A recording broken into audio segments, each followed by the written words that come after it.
Questioning Everything with Garrett and Adam. We actually talked about the same kind of thing as luck versus effort in episode 4 when I was talking about tempo and about how you need to use the shitty opportunity that you start with to prepare yourselves for the better opportunity, because you need to condition yourself first to be the kind of person who can do something better before you're capable of doing it, before you're really deserving of an opportunity to do it. So that's where effort really,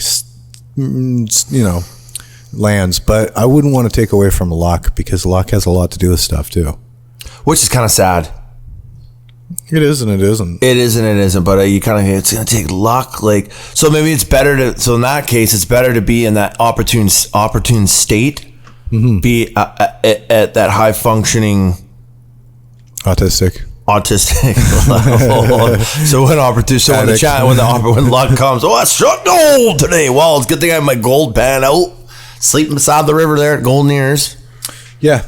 Because if you pray to the gold god, it's probably going to be making you more successful. In fact, you don't even have to do anything. All you have to do is just say, "Gold god, give me gold." Gold god. Reach into thine river, and the first handful that you pluck out will contain gold. Probably fool's gold. Yeah. With my luck. It's funny too, because I was watching one of my motivational speaker dudes on YouTube, and one of the things he brought up was like, y'all need to work harder. You got to earn what you deserve, or you got to earn this. I earn this, blah, blah, blah. Because he was spent 10 years in prison. He's jacked as fuck, and he's got money now, and he lives in a nice penthouse suite. But he was talking like, he made a good point. Should I shout him out? I don't Wes Watson. If you guys want to watch a cool YouTube guy that's pretty dope, his name's Wes Watson. I've texted him a few times, but he says he's like, y'all none of you could handle success. None of y'all could handle money right now because you haven't worked for it. You haven't earned it. Like, I think that's what you just said is really smart, man. Because what if you did, think lotto winners, for example. You hand someone $1 million. A lot of the statistics are pretty wild with that. A lot of those people just go broke. They you got to earn your success and earn this money and earn all this shit, because then you know how to deal with it. Because we're literally conditioned to just we're slaves right now. I go to work, I feel like a slave in my construction job. So if someone handed me $1 million, I would probably right now be like, okay, I'm gonna be okay. I would really be careful how I spent that money. But I think there's a lot of people who win the lotto or come into a lot of money and just squander it because they don't have the discipline. You see somebody and they're bawling and they've got the Escalade and they're covered in gold and they're literally dripping with money and they're handing it out everywhere, but they don't have the kind of income like old money where they've got so much income that they can actually facilitate that kind of lifestyle. They'll just have gotten some money, whether it's an inheritance or a lotto win or whatever it is, and then they just start balling it, just rich personing it until they're broke, because A, they don't have an income, so they're not really replacing whatever they spend, and B, they don't have any sense of what it's like to have money, but they do have a very much of a sense of what it's like to not have money. So the comfort state or the recognition state is to be poor, right? Hookers and blue. Yeah, I mean, you just blow your money. And I can hear people yelling at us too, because there's a lot of NHL. I think there's a lot of football players. Sorry to interrupt you, but there's a lot of football players, a lot of basketball players, a lot of these a lot of these sports champions that squander their money and go poor too. Mm-hmm. So it's not just lotto lifestyle. Winners. That's just that big lifestyle they don't have an income that supports the expenses or the lifestyle. And what do you do, right? You're spending more than you make. It's pretty simple. Well, that's funny because those people worked hard to get where they are. So you think that they'd have a better? I think it's that's what freaks me out. Can you imagine? That'd be hard, man. It'll probably the be party, the girls, all that stuff. If the income disappears, then the lifestyle, the lifestyle continues.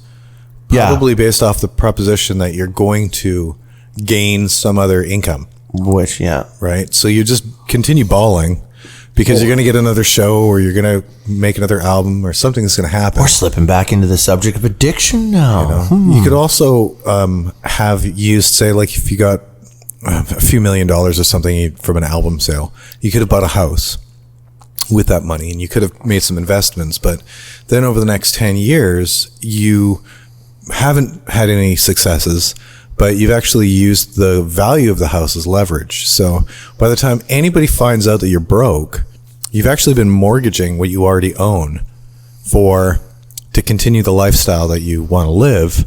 So you're like this baller with this great pad and these cars and all this sorts of stuff, but really you bought what you own at the very beginning.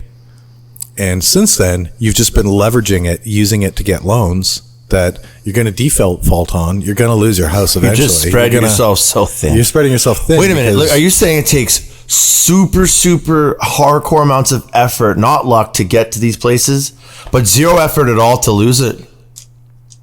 Well, not. Yeah, almost. that's what it sounds like. Almost. I worked so hard to get here, and now it's all disappearing so easily. But it doesn't slip you through your fingers, because the point is people make effort to lose it. Yeah. And it's over a long period of time. It's not like it takes you 20, 30 years to build that money and then 2 days to lose it. No, it takes you more like 2 days to get it and then 20 years to lose it. And you could have done anything in that period of time, but I don't think 20 years, probably shorter than that, but it depends on the lifestyle, right? If people want to perpetuate a lifestyle they can't afford, that's what happens. But what's the point of that? Like, I mean, I certainly would love one for like a month to just go one day when I somehow make it in whatever fashion. I would like to just go on a 1 month fucking power bender, like a rich elite power bender, just to get the experience. Wake up in the morning, put some pills up your bum, start the day. Go out and just go psych. Like, where did Garrett go? He was doing so good. He's just he warned us all. He's checked out. He's not on. He's gone for a month. He's got to get the demon off his back. On a road trip in what you call the Ativan. He's literally traveling the world, going to all those red light districts, and he's just getting it out of his system. Now he's back. He's going to treatment. Like the suicide guy. There's a story about a guy who was thinking about committing suicide, and he had this life that everything sucked and it was just gone to shit. So rather than committing suicide, he thought, you know what, fuck it, I'm going to just blow everything I have on hookers and blow, and I'm going to go down to Mexico and I'm just going to live it up, live in a hotel room and fucking fuck everything I can and do all the drugs I can. And it was like 2-3 weeks in that he realized, shit, I don't even want to die anymore. I'm having too much fun. Oh, wow. And, it turned him around. But that's funny. Is that a true story? I read it in a magazine or something like that. But I read it on Facebook. It's got to be true.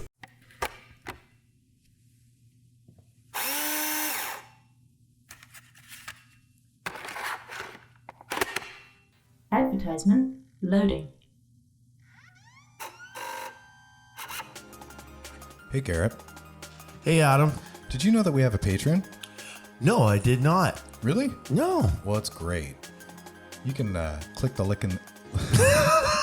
You can finger licking, clicking, licking. You can lick the clit in the description and check us out on Patreon. Become a champion, Lick the clit in the Philomath, lick the link. a sophist, a philanthropist, warrior, or Do it again. yeah, cut. Cut. Perfect. It's a one take. You're not that.